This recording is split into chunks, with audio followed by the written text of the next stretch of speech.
If I had to pick one word to describe the Dubai Fitness Championship, it would be chaos. Sounded like a real nigga anthem. Shawty saw my wallet, now she think a nigga handsome. Whoa, telling me she wanted me to hammer. Trying to get saved, baby, I am not the answer. No, I can never trick on the bench, unless the bitch is my bitch with a kiss on my lips like, I am not a pimp with a lip, I'm a man with a gift, and I'm doing my shit like, Tell them other niggas I'm the nigga, I'm the man in the city, and my bank account bigger, and my body count bigger, that's without a doubt, nigga. I'm 100 steps ahead, that's a lot of mouth, nigga, that's a lot of... Welcome back to my channel. My name is Amanda. I would use the term chaos for a lot of reasons. There was chaos in the planning of the event, chaos in the execution, and then chaos on the leaderboard. So it was a pretty exciting event, and overall, after watching pretty much all of it, basically every minute of it, I would say I liked the event, but it didn't start off super strong. So I'm gonna go through this kind of in a chronological order. So we'll first start with that 160-foot climb on day one to the top of that tower. And that was a pretty awesome event. It's cool to see them using the area where they are. This is an event that couldn't have been done anywhere else. And I really love that they're making this unique location of the event part of the event. And I know they've done that in the past, the ski event. So I think I like them sticking with that.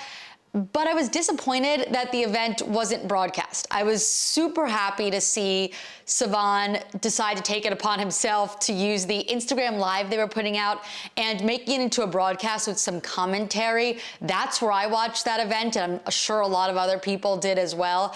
I like that. I thought he did a good job with that. The video work on the event, not the best. Of course, that's nothing to do with Sevan. That's all about the Dubai Fitness Championship. It was basically just watching the start of the athletes and then watching the finish of some of the athletes.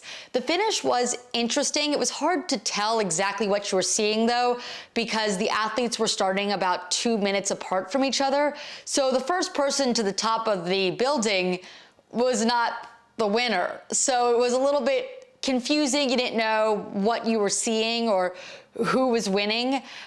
It's the only way to do it because the stairwell is just so tiny. It just sort of the charm of that event. It's just what it is and what we have to deal with. It was pretty awesome to see some of the more difficult finishes, like Lazar Dukic's finish. He was bear crawling up the last flight of stairs, which I think is something none of us expected to see. What's he doing? Who is that? Is that Lazar? That's Luke. What the fuck is going on? Ankle. Oh shit. Ankle. Oh shit. Bear crawl. Oh my God. Oh no. Don't be Lazar. Oh no. Oh no. Oh shit. His legs aren't working. Apparently, bear crawling up the stairs is a technique some stair climbers use. I just don't think you'd expect to see it at the very end when you think people would be pushing their hardest. I think that may have been his hardest because if you saw that, you would also see that he basically collapsed right after this event and wasn't doing super well. That was all we had for day one. Day two started with some really, really terrible issues, in my opinion. I started watching the live stream for day two, and there was no good sound. You could kind of hear what was going on the floor announcers, but that was muffled, so that wasn't even any good.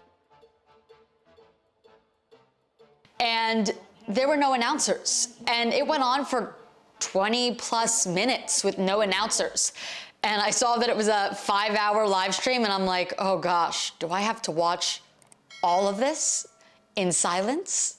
I was nervous because I knew they were supposed to have announcers. I knew Derek Forrest and Brian Friend were supposed to be the ones out there doing this, and it was quiet. And it was all the women doing the weightlifting event. It wasn't like it was a first heat, so I was very confused as to what was happening. And then you see this thing appear on the screen and realize they're changing the mic settings. We've got 3 women in this heat. You see Freya most of them. Like, we had to get nearly 30 minutes into this broadcast before someone realized that there were no mics. That makes me also wonder if Brian and Derek were doing commentating for that 20 plus minutes that we could hear nothing. And I thought that was a pretty bad mistake by the Dubai Fitness Championship, because if I wasn't gonna record this video, I don't know how much of it I would have watched. It was really hard to watch. I wanted to see how the people did, but it was a brutal half hour of watching it with no sound. So they could have lost some people. I hope most people would have skipped around and saw that wasn't the whole video, but it was not it. But after that, it did get a lot more exciting. We saw a pretty awesome lift from Jamie Simmons, who I never thought she was gonna save that. Wow, that was incredible. What a fight by Jamie. Con Porter also had a pretty awesome celebration, although I believe he did hurt himself on this event and ended up having to withdraw shortly after this, well, the next day. But it was a pretty exciting weightlifting event, and a different one, seeing the hang clean. I thought it was a pretty cool thing to test, and I think it's always interesting to do something a little bit different. We're, you know, closing in on like 2 decades of CrossFit now, and there's a certain thing to be said about predictability and how that can benefit the sport, but I also think seeing things that are just slightly different, even just having a slight variation, can be pretty exciting. And talking about some differences and unexpected things, one of those was pretty much everything at this event. From what I've heard from Brian Friend and what I've seen, it seems, like I said at the beginning of this, it was chaotic. Things were changing on a whim at a minute's notice. I did like that the athletes seemed to be rolling with it and didn't seem to be complaining much. And as a viewer, I didn't really notice as much of it as you would think we would. There was an event that was supposed to have rowers, and I heard Brian say in one of Sevan's podcasts that basically they asked for 15 rowers and 15 ski ergs showed up. So they rolled with it, and the athletes seemed to be okay with it too. So that was good. It was strange, but it was good. And then also some of the barbells were inconsistent. The woman's snatch weight at the end of one of the workouts was supposed to be 135, but apparently the barbell was closer to 145. I think actually after talking to some people, it was closer to 145. What the fuck is going on here? Are you kidding me? No. But I think a lot of the athletes do know that this is a slightly different event and it's run a little bit differently, so I don't think they care as much as us as the viewer might think they would, especially knowing how some of the other events run. But I think if you anticipate this going in, you probably go in with a different mentality than if you didn't know this sort of stuff would happen.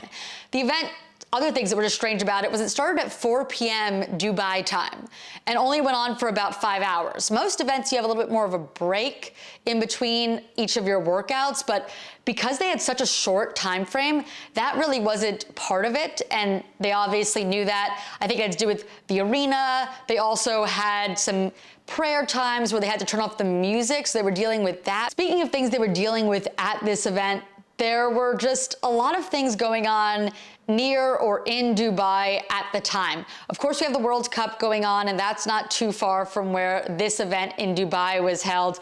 In addition to that, apparently there were 2 other CrossFit competitions, a rugby tournament, and it was a national religious holiday with it something to do with the praying, the extra praying that was going on that required them to lower the volume of the music. Kind of an odd weekend to host this event, but I think part of the reason had to do with getting that arena at that time. It was the first time they used the Coca-Cola arena.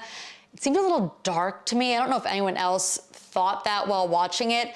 I don't know if it's the best arena for this. Maybe it would come off better and look more full if there wasn't so much going on this weekend in addition to this competition.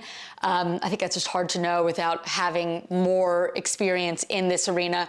But talking about the competition and the actual scoreboard, I love that there were so many close finishes. We had multiple tie scores near the top of the leaderboard. The only person that really was sort of firm in their position on the leaderboard on either the men or women's was Karin Frey. I'm not sure if I'm saying that correctly. She came out and did fantastic this weekend and dominated the women's side. Going into the last event, it it would have taken a disaster for her not to win. I'm not even sure if it'd be possible for her not to win because of the people that had withdrawn from the event. So she pretty much had a stronghold on that first place position, but everyone else it was chaotic. And like I said earlier, that word, chaotic, that's the theme. The men's came down to a rep at the end on that overhead walking lunge. You can see that here on your screen right now. Brent Fikowski fell from possibly winning the whole thing in first to third. So it was very exciting, except for the little hiccups throughout the broadcast, like from the actual viewer's perspective. I really liked this event. I thought both Derek and Brian did a really good job with their announcing. I think that HWPO programmed the workouts well. Most people were finishing most of the events, and they also dealt with the cards they were given and used the resources available to them. I heard they only had about 10 judges, so they programmed workouts and changed workouts based on knowing how many judges they would have to look at things. We only have 10 judges. There's 40, 50, 60 judges for a competition. This competition, there's only 10 judges. They also had the issue with the actual equipment, like the rowers and the ski ergs, and they dealt with that pretty well. And also little things like someone's rope broke on the jump rope workout right away at the beginning, and she couldn't finish the workout with her heat because of that. So they just moved her to the men's heat, and she was the one woman working out in the men's heat, but didn't have to do the workout alone. So I think overall this was a really good event, and if you want to go back and watch it, there really isn't that much to watch compared to some other events, because the only thing going on was the individual men and women. There aren't a bunch of other things to sift through, like with Rogue. I honestly thought I was going to come out here and say more negative things about the event just based on the start and not having that first event broadcast, and then the first broadcast event starting out in silence, basically. I was just worried about the event after that and thought this was going to be a more critical analysis of it in a negative way, but ultimately I think it went pretty well. It was what it was. They adapted well to what they had, and I think that says a lot about an event. It says a lot about the athletes competing and a lot about the announcers and people working on the event. There were some weird camera angles the first day. They were trying to get fancy and zoom in on weird things like the judges' stopwatch and stuff like that, and then we were missing things because they were doing these close-up shots of things we didn't need to see. I love a good close-up, personally, as someone who films a lot of stuff, but during a event like this, more wide shots are better. That way you can watch the athletes. But the second day seemed like they did more of that, and I wasn't noticing as many weird shots, and I wasn't noticing them have to jump from one shot to the other to catch a finish. So I really like how they adapted, and everything seemed to improve as the event went. Hopefully next year Dubai is even better. We'll see.